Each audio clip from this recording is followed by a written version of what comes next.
वसई विरार में अवैध घोषित की गई 55 इमारतों में रहने वाले 3,500 परिवारों के लिए अब एक राहत की खबर आई है।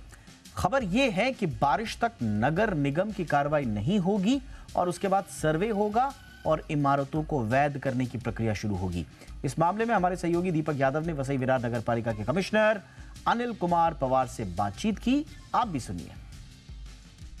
बारिश ख़त्म होने तक हम लोग रुकने वाले हैं। एक बात है, बाय दैट टाइम हम पूरा सर्वे कर लेने वाले हैं कि किन लोगों को ये फर्जी डॉक्यूमेंट के आधार पे registered document, official registered document करवा दिया है।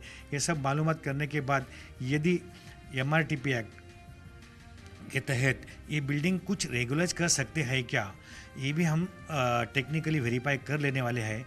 यदि कुछ वैसा हो सकता है तो जो रेसिडेंट है उनका सबका एप्लीकेशन लेके और MRTP एक्ट के अंतर्गत कायदे के रूल्स में बिठा के यदि हो सकता है तो वो भी हमारा प्रयास है।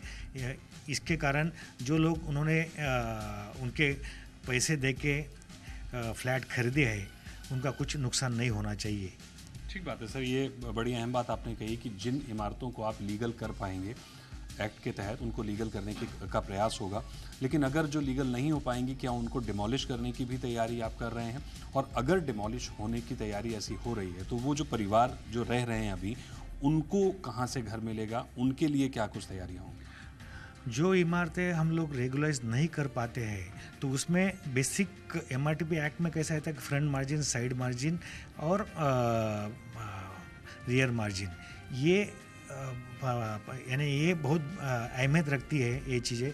और FSI कितना कंज्यूम किया होता है, यदि ज़्यादा FSI कंज्यूम किया होगा तो UDCPR जो नया एक्ट आया है उसके अंतर्गत ये सभी FSI कंजम्पशन भी आता है या नहीं आता है, तो ये सारी चीज़ें हम लोग देखने वाले हैं। यदि MRTP एक्ट के अंतर्गत हम उसको रेगुलाइज नहीं कर पाते तो गवर्नमेंट को हम लिखेंगे इसके कारण, और गवर्नमेंट से कुछ तो भी डायरेक्शन वहाँ से प्राप्त कर लेंगे उसका क्या करना है।